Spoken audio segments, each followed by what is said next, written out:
வணக்கம் ஸ்டூடெண்ட்ஸ். இன்னைக்கு நம்ம பார்க்க போற டாபிக் டி பிளாக் எலிமெண்ட்ஸோட எலக்ட்ரானிக் கான்ஃபிகரேஷன்ஸ். ஐ நோ நிறைய பேருக்கு இது கொஞ்சம் கன்ஃபியூசிங்கா இருக்கும். பட் ட்ரஸ்ட் மீ, இந்த எக்ஸ்பிளைனர் முடியும் போது உங்களுக்கு இது கிறிஸ்டல் கிளியரா ஆயிடும். Let's start. நம்ம டைவ் பண்றதுக்கு முன்னாடி let's start with a very common question. Copper atomic number 29. நம்ம ரூல்ஸ் படிச்சு எழுதுனா அது ஒரு கான்ஃபிகரேஷன் ஆர்கான் 3d9 4s2ன்னு தானே இருக்கணும். ஆனா அதுவும் இல்ல. அது என்ன ரூலை பிரேக் பண்ணுது? இது நிறைய ஸ்டூடெண்ட்ஸ் கேட்குற ஒரு common doubt, right? Don't worry, இந்த மிஸ்ட்ரியை நம்ம இப்போ ஒன்ன சால்வ் பண்ணிடலாம். நீங்க நினைக்கிற மாதிரி இது ஏதோ பெரிய கஷ்டமான விஷயம்லாம் இல்ல. It's actually based on a very very simple logic. And இது வெறும் எக்ஸாம் பாஸ் பண்றதுக்கு மட்டும் இம்பார்ட்டன்ட் இல்ல, ஓகே? இந்த கான்செப்ட் புரிஞ்சுக்கிட்டாதான் transition metals-க்கு ஏன் அந்த special properties, like having variable oxidation states or forming those beautiful colored compounds வருதுங்கிறதுக்கு பேசிக் ரீசன் உங்களுக்கு புரியும். So it's very fundamental. Okay, so problem என்னன்னு இப்போ தெளிவா பார்ப்போம். இங்க பாத்தீங்கன்னா குரோமியம் அண்ட் காப்பர் ரெண்டு எலிமெண்ட்ஸும் நம்ம எக்ஸ்பெக்ட் பண்ற கான்ஃபிகரேஷனை ஃபாலோ பண்றது இல்ல. குரோமியம்க்கு நம்ம R3d4 எக்ஸ்பெக்ட் பண்றோம், ஆனா ஆக்சுவலா இருக்கிறது R3d5 4s1. அதே மாதிரி காப்பருக்கு நம்ம R3d9 4s2ன்னு நினைக்கிறோம், ஆனா ரியாலிட்டியில அது R3d10 4s1 இருக்கு. So, what is going on here? இந்த எக்ஸெப்ஷன்ஸ்க்கு பின்னாடி இருக்கிற சீக்ரெட் ரொம்ப சிம்பிள். சில ஸ்பெசிஃபிக் எலக்ட்ரான் அரேஞ்ச்மெண்ட்ஸ் ஆட்டம்ஸ்க்கு ரொம்ப கம்ஃபர்டபுளான, அதாவது மோர் ஸ்டேபிளான ஒரு நிலையை கொடுக்கும். And nature always prefers stability. அதுதான் இந்த மெயின் ஐடியா. இது புரிஞ்சுக்கிறதுக்கு ஒரு சூப்பர் அனாலஜி இருக்கு. ஒரு ஏர்பிளேன் கேபின்ல நம்ம சீட்ஸ் அரேஞ்ச் பண்றோம்னு இமேஜின் பண்ணிக்கோங்க. ஒரு ரோல எல்லா சீட்ஸும் எக்ஸாக்ட்லி ஹாஃப் ஃபுல்லா இல்லனா கம்ப்ளீட்லி ஃபுல்லா இருந்தா அது பார்க்க பேலன்ஸ்டா ரொம்ப நீட்டா இருக்கும், ரைட்? ஆனா ஒரு சீட் மட்டும் காலியா இருந்தா அது ஒரு ஆக்வர்ட் அன்பேலன்ஸ்ட் அரேஞ்ச்மெண்ட் மாதிரி தெரியும். Atoms are just like that. They prefer perfect balance. So exam point of வியூவில் the scientific reason is stability. half filled, அதாவது D5, and completely filled, அதாவது D10 d orbitals have extra stability. ஏன்னா அவங்களோட electron distribution ரொம்ப சிமெட்ரிக்கலா இருக்கும். and they also have something called maximum exchange energy. இந்த ரெண்டு ரீசனால தான் ஆட்டம்ஸ் அந்த ஸ்டேட்ஸை அச்சீவ் பண்ண ட்ரை பண்ணுது. இப்போ குரோமியம்ல இது எப்படி ஒர்க் ஆகுதுன்னு ஸ்டெப் பை ஸ்டெப்பா பார்ப்போம், okay?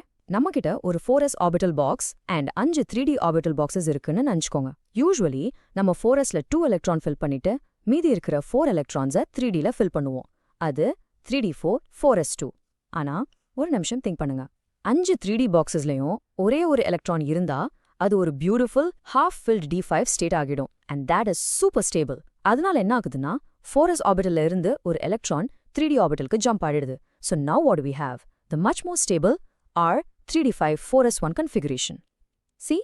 So, for chromium, it's a choice between a normal configuration and a super stable one. And of course, an other half-filled d orbital-oda beautiful symmetry da win பண்ணுது. இப்போ அதே லாஜிக்கா காப்பருக்கு apply பண்ணலாம். Again ஒரு 4s box 5 3d boxes. நம்ம expect பண்றது R3d9 4s2. ஆனா இங்க பாத்தீங்கன்னா இன்னொரு stability rule comes into play. A completely filled d orbital, அதாவது D10, is even more stable than a half-filled one. இப்ப யோசிச்சு பாருங்க, 3d9ல அந்த d orbital ஃபுல்லாக இன்னும் ஒரே ஒரு எலக்ட்ரான் தான் தேவை. அதுக்காக அது பக்கத்துல இருக்கிற 4s கிட்ட ஹெல்ப் கேக்குது. So one electron jumps from 4s to 3d to complete the set. And the result is the extra stable R3d10 4s1 configuration.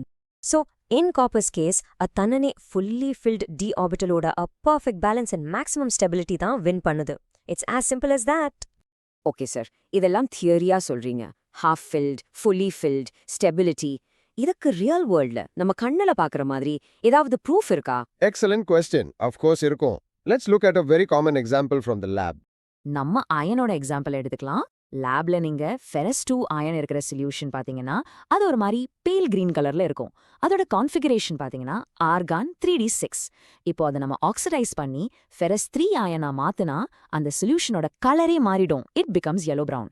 ஏன்? பிகாஸ் ஃபெரஸ் 3 ஓட configuration is argon 3d5, a very very stable half filled configuration.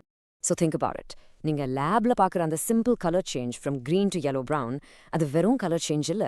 It is direct, visible proof that the half-filled d orbital is not just a theory on paper, but a real stable state that an atom loves to be in.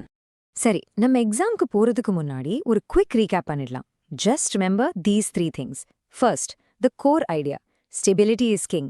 Electrons will do a small jump or rearrangement to get into a more stable half-filled D5 or fully filled D10 state. Second, the mental picture. அந்த 5 d orbital boxes imagine பண்ணிக்கோங்க.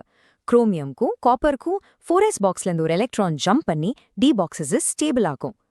Third, the real world example. And the ion color change from green Fe2+ to yellow-brown Fe3+. அதுவே இந்த half-filled stability conceptக்கு ஒரு perfect proof. So students, நீங்க இந்த stability ரூலை மட்டும் நல்ல ஞாபகம் வச்சுக்கோங்க, அந்த எலக்ட்ரான் ஜம்போட லாஜிக்கை புரிஞ்சுக்கோங்க, அண்ட் அந்த அயன் கலர் சேஞ்ச் எக்ஸாம்பிளை கனெக்ட் பண்ணிக்கோங்க. ஐ ப்ராமிஸ் யூ, எக்ஸாம்ல இந்த டாபிக்லேருந்து என்ன கேள்வி வந்தாலும் உங்களுக்கு ரொம்ப ஈஸியா லைட்டா ஃபீல் ஆகும். All the very best.